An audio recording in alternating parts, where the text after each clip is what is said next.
How are you, sir? Boom. Very well indeed. Very well, Ibrahim. Good morning to you. Good morning. Mr. Mayur, you are one person that I have quoted a lot of times to various people.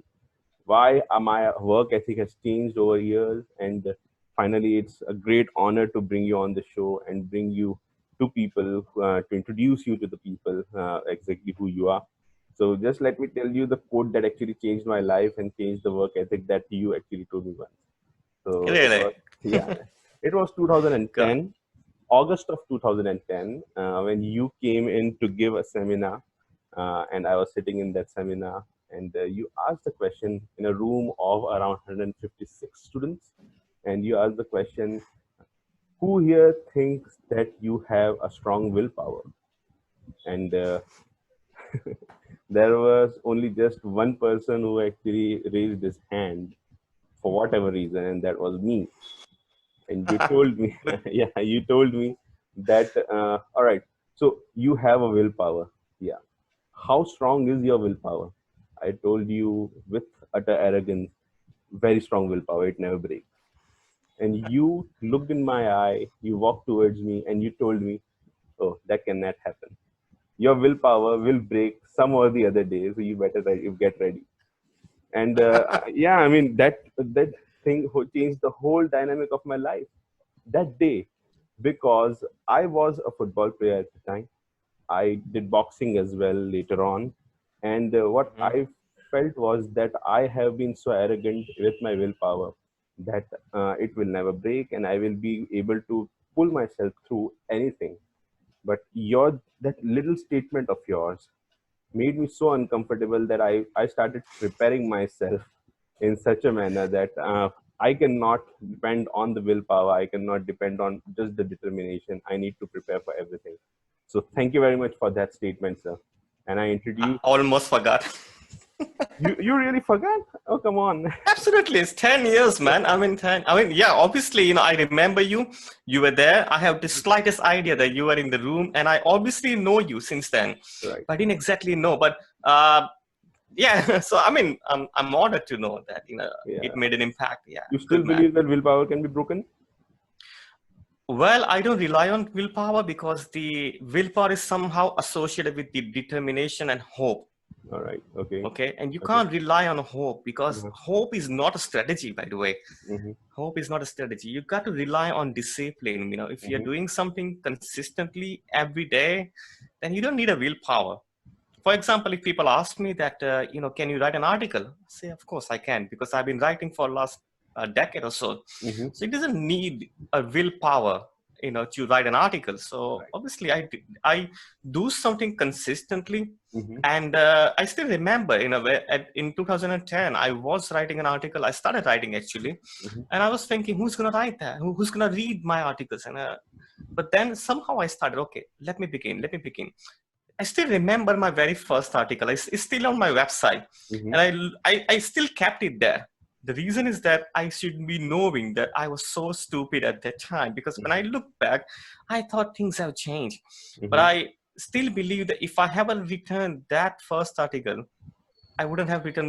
I mean, so far I wrote about more than 500 articles. I can say that.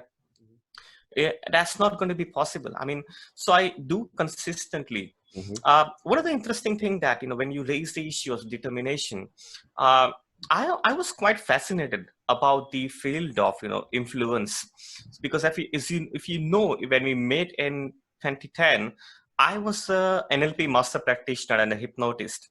Right. Okay. And that subject is so fascinating. I think there were only less than 10 neuro-linguistic programming master practitioner and hypnotherapists in India. And I was one of them. And in about 2014 or 15, I thought, let me just dig down into it. So the common question asked by many people, that they are Mm-hmm. struggling to get the business and they really want people to sell their product or service, really want to sell their ideas to people. And people ask me, what can you do about it? And I thought, let me just investigate. So that brought me to discover the field called direct response marketing. Right. So very few people are aware about direct response marketing. Direct response marketing is about how you can influence the people with your words. Okay, it's like, in other words, people know it as a marketing and advertisement. Right. So I started getting involved into that topic, and for last 1 year or something, I made a habit to write the advertisement every single day for Mm-hmm. 30 minutes Right. Okay. on any topic. Okay. And on a topic. So if you give me, let's say, Mayur, can you just write an advertisement on chair, right? If I need to sell a chair, I just write the advertisement for 30 minutes. I just keep writing. I keep Mm-hmm. writing. I don't know what I was. I mean, sometimes I write stupid things, but I mean that's how you That's know how you gain process it. clarity. Like, I mean, yeah. Absolutely. So I made a I'm so much disciplined. So sometimes when I'm giving the lecture, I'm teaching people how to market and sell. People say, "Oh, I got this business. Can you give me the ideas?" Spontaneously comes out, and people get amazed. They say, "How can you come up with the idea so easily?" And I say, "I'm not a god. I'm not gifted. I've been writing for last 1 year or something consistently every single day." So Mm-hmm. I pull out the best advertisements of the history. I just print out and I just write down exactly as it is written. And so that I can know how those great advertisements have made an impact with their words. Mm-hmm. So that's how I gain this clarity. But yeah, again, come back to the point that determination, you can't rely on it. You got to rely on discipline, and discipline requires focus. Right. Okay, Right. relentlessly, you got to do every single day. Mm-hmm. Mm-hmm. Okay, See, so I yeah, I mean, think, I yeah, totally agree with you. I totally agree with you. While I was a teenager, I think determination was enough to get through with life because there is lack of criticism at that stage in your life. There is a lack of adversities that you are facing. But sooner or later, you are going to break. And I totally agree with that. And I have used your quote at least 7 times in the last 10 years. And really, I think I have broken down at least 7 people mentally just with that oh, statement. really, keep going, keep going.